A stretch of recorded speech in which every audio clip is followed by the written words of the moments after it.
First off, I'd like to start this review with a little story. In my first semester of college, I knew I wanted to start a game collection. I didn't know how large of a game collection I wanted to start, and at the time I wouldn't expected that I own hundreds of games that I own now, but I knew that I wanted to start. And I had an idea. Instead of picking a console and then picking out games from that console, how about I pick out a game and then buy the console? That way I had some commitment. So I went pawn shop hunting in the local area, and after stopping off at a few and finding nothing, I realized that there was one pretty close to the school, in the downtown area. I stop by and go into the store, and it turns out that the owner is actually one of the top eBay sellers for vintage games. And he asked what I want, and I knew at that time that I wanted a console so I could practice Japanese. So I wanted a Japanese game. And he pulled out this massive box and said that he has a few more in the back. And inside that box was a few different games, including Clock Tower for the Super Famicom complete in box, and the original Silent Hill for PS1. But out of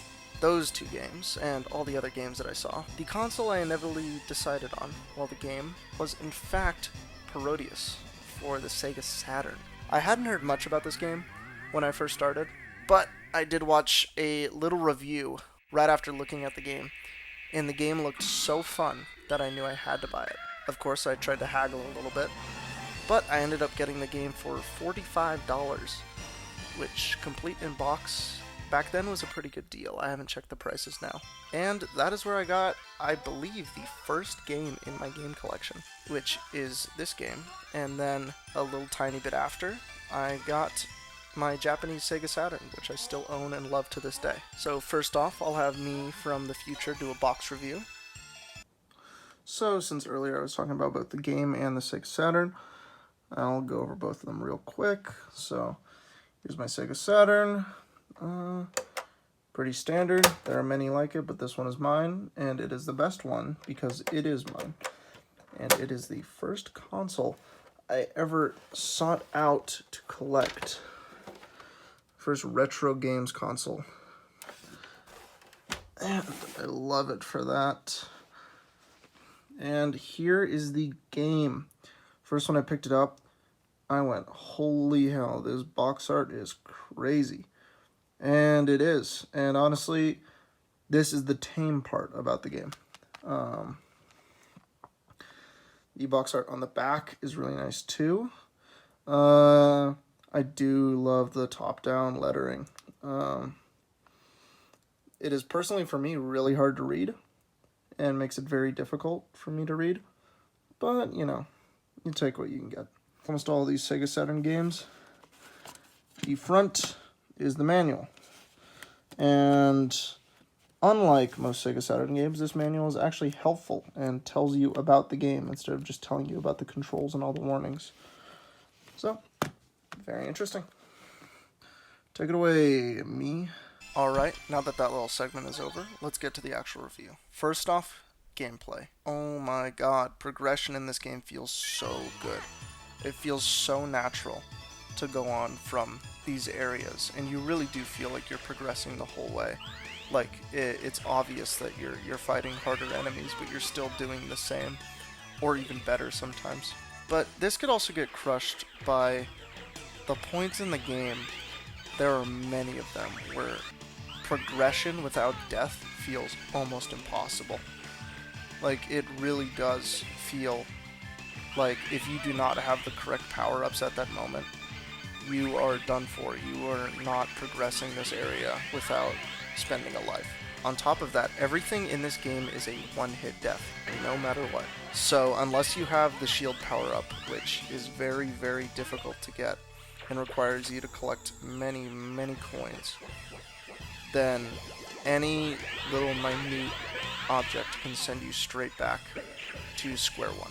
This kind of leads into power-ups. There are two main power-ups in the game, which would be the coins and the bells. Coins contribute to progression of your character. Each character has their own individual power-ups that I'll get into later. Overall, that progresses your character. The bells are power-ups that basically give you some ability that's not already available with your character. The few that I can think of that are actually important in some variety is the bell that turns everything into coins. That could be really helpful in some stages. The nuke, and the one that makes you super large. And then the one that makes you super large, you become immune to damage and can kill things just by running into them. But realistically, other than that, the rest of the power-ups are kind of forgettable. They really aren't that useful. This kind of leads me into my next point, that boss fights are easy in this game. Boss fights are no challenge. It's kind of like a reprieve after the level that you just went through. This especially can be seen with the first two bosses. The panda, the ballerina panda, and the mermaid. Both of these bosses are painfully easy, to the point where basically as long as you have the correct strategy down, you can beat them without any real stress whatsoever. Like I kind of said earlier, the areas in this game are tough. Also, going on, this game is short, very, very short. I checked the recording. I started the recording when I launched the game, and I was able to complete the entire game in a grand total of, I believe, 34 minutes, and that does include many deaths because I was going on from a dry spell where I hadn't played the game for almost a year at that point. Kind of had too many negatives up to this point, so let's get into a positive, a really big positive, and that is the scenery. Oh my god. The environments in this game are fantastic. Also, the locations are super random. The entire game is lol so random, so if you love random humor, you'd love this game. The big one that I can think of right now is the moon.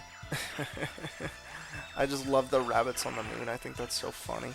And on top of that, another positive is that the controls feel tight. I love the controls of this game. Like, every movement feels so good, and it really does help the overall quality of the game. It really helps negate some of that feeling of game fault, even upon those unfair points. So let's go into graphics here. Graphics for a Sega Saturn game, I would definitely say, are above average. Most Sega Saturn games are very blocky feeling, and this one is a side-scroller, so it kind of helps that it doesn't have to worry about 3D rendering. But it's still really, it just looks good. It really, the colors just pop. Everything feels nice. The backgrounds are so vibrant, and your character always feels like at home in these backgrounds. As far as characters go, there is a great selection of characters in this game. A lot of different characters. They do have small differences between them, but realistically, if you didn't like the game with one character, a replay on a different character will not warrant a separate play. Like, once you've played the game, you've kind of felt it out, and changing your character will not particularly change your gameplay that much. Let's go right on to music here. Very good. I love the music in this game. It's all classical. It's all classical remixes, but it just fits the game so well. It just fits this like crazy nature of the game, and really makes you fall in love with the game. So going on to my final thoughts. The core gameplay is fun. It really is. If the game was like a boss rush with more bosses, and the areas were cut out almost entirely, I would honestly play this game so much more. But that kind of leads me on to my critiques. And I have a good few of them. Critiques is in how I should change the game. The way that this game can improve is harder bosses. The bosses are easy.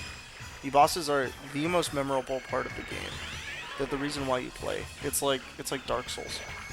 So the fact that the bosses are as easy as they are really don't help the experience. I would say they actually hinder it. And I know this game was meant to be an arcade game. That's just what I would change personally, is that harder bosses. I would also implicate a system that if you are not in a boss battle, it's 2-hit death. Because realistically, there is a lot of of BS in these levels, where you can really just get thrown off guard so quickly by these random pellets, bullets, whatever you want to call them, that come out of literal nowhere, which is very unfortunate. And I feel if you did keep the areas, definitely what you should do is you should spend more time in these areas. Fill them less densely with enemies, just slightly, and increase the size of the areas. This could add a bit more gameplay, because realistically, even with fails, 32 minutes of gameplay is not particularly acceptable for a game like this. Especially with the cost of the game now, you're paying over $1 a minute. So, last things I want to say are my score out of 10. I would rate this game a 7 out of 10. I really do feel like that is a acceptable spot. It is definitely better than the average Sega Saturn game, I'll just say that. The average Sega Saturn game is not very fun, I will admit. But, even though it's a 7 out of 10, I do think that's a very good score. But, this is a definite addition to a Sega Saturn collection. If you own a Sega Saturn, and you're looking for a game, you only own a few games for it, I would definitely recommend getting this game. If you have an American Sega Saturn, get an Action Replay, and then you can play the game, because it is worth it. This game is fun. It really is. And when people come over, if you want to play some Sega Saturn, then it's 2-player, so why not? It is so funny because of the randomness that I can't even describe it. So that is basically all I wanted to say about that.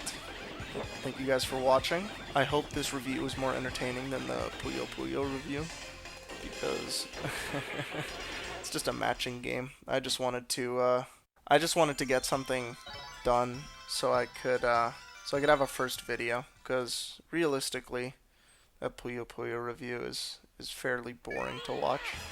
So I hope this one was a little more fun. Kind of hoping to make these reviews more fun, but I'm not sure particularly how yet. But other than that, I hope you all had a nice time watching the video. And if you don't have this game and you own a Sega Saturn, buy it. Come on. It really is that good.